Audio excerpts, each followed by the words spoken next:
बेटा क्लास 10 हमने सूर्यकांत जो निराला है उनकी जो अभी ना होगा मेरा अंत उसकी एक कविता पढ़ी। अब दूसरी कविता है मातृ वंदना।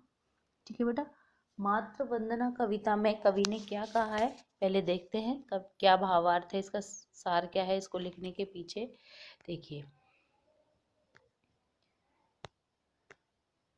मातृ वंदना कविता में निराला का राष्ट्र प्रेम मुखरित हुआ है, मतलब राष्ट्र प्रेम दिखाई दे रहा है यहाँ पे, जिसमें वे अपने अर्जित सभी कर्म फलों को माँ भारती के चरणों में अर्पित कर अपने को धन्य महसूस कर रहे हैं। कवि जीवन पथ के सभी विघ्न बाधाओं को पार करता हुआ माँ की सेवा में अपना बलिदान कर उसे हर दुख से मुक्त करना चाहता है। विनय शिल्प में लिखी गई यह एक अद्भुत कविता है। विनय शिल्प मतलब विनती की है ना माँ से। देखो, माँ एक तो पैदा करने वाली माँ होती है ना, और भारत जो माता है, भारत भूमि जो हमारी जन्मदात्री कहलाती है ना, जिस जिस भूमि में हम जन्म लेते हैं वो भी माँ होती है, तो भारत माँ है ना। तो सिपाही, जो देश के सिपाही क्या करते हैं, अब जान की बाजी लगाकर भी देश की रक्षा के लिए सीमा पर खड़े रहते हैं, है ना। और ऐसा नहीं, सिपाही हर भारत के जो नागरिक है उसका कर्तव्य है कि वो अपने देश की भूमि की रक्षा करे। तो कभी भी यहाँ पे सभी विघ्न बाधाओं को पार करते हुए माँ की सेवा में अपना बलिदान कर उसे हर दुख से मुक्त करना चाहता है। अब हम इसकी कविता पढ़ेंगे। नर जीवन के स्वार्थ सकल, बलि हो तेरे चरणों पर माँ, मेरे श्रम संचित सब फल।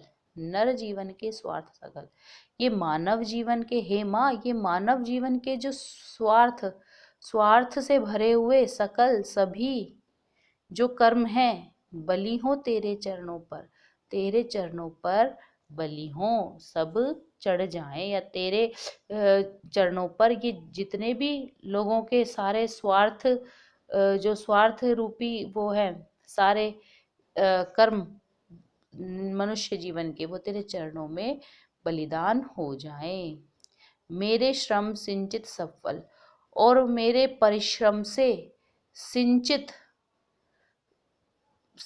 होने वाले सब फल, सारी मेहनत, मैं जो परिश्रम से जितनी भी मेहनत करूं वो मेरे सारे जो कर्म फल हैं, सारे जो मेरे श्रेष्ठ कर्म हैं, वो भी तेरे चरणों में बलिदान हो जाएं।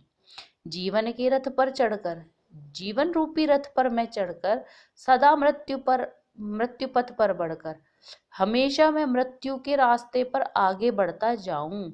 महाकाल के खरतर शर सह सकूं, महाकाल और मृत्यु के खरतर कठिन से कठिन शर बाणों को सहन कर सकूं।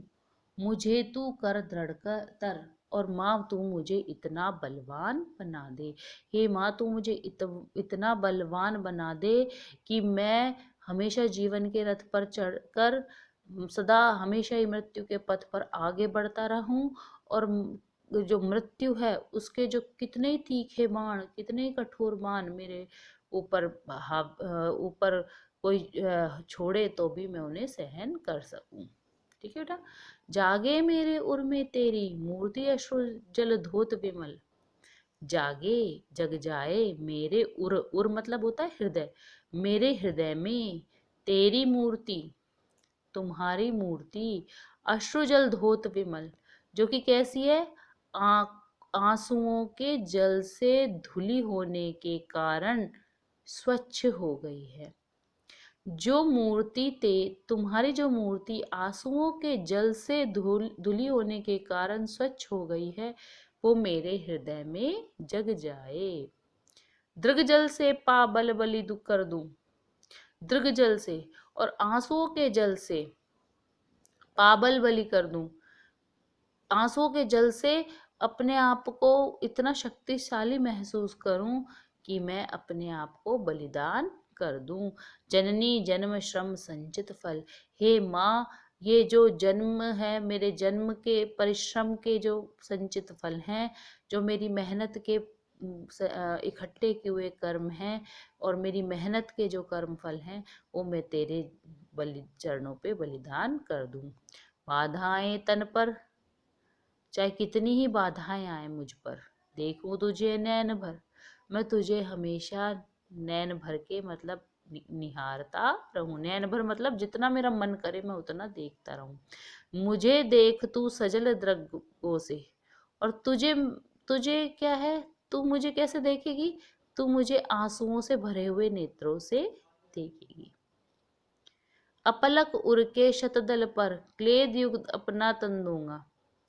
अपलक एकटक उर के शतदल पर अपने दिल के, उर माने हृदय, हृदय रूपी कमल पर क्लेद युक्त मतलब, क्लेद मतलब कीचड़ भी होता है, यहाँ पसीने से युक्त अपना तन दूंगा। मैं अब तेरे रक्षा के लिए अपना बलिदान कर दूंगा। कि मुझे देख तू सजल हृदय द्रगों से, कि तू मुझे अपने अश्रुपूर्ण नेत्रों से देखती रहे।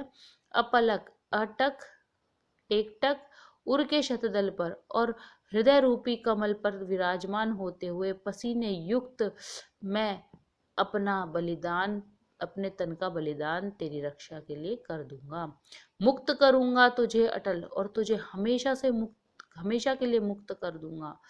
तेरे चरणों पर देकर बलि, और तेरे चरणों पर बलि देकर तुझे हमेशा के लिए मुक्त कर दूंगा, कष्टों से मुक्त कर दूंगा। सकल श्रेष्ठम संचित फल, और जितने भी मेरे संपूर्ण जो परिश्रम के फल हैं वो मैं तेरे चरणों पर बलिदान कर दूंगा। तो यहाँ मात्र राष्ट्र प्रेम मुखरित हुआ है, ये बात आपको प्रसंग में लिखनी है।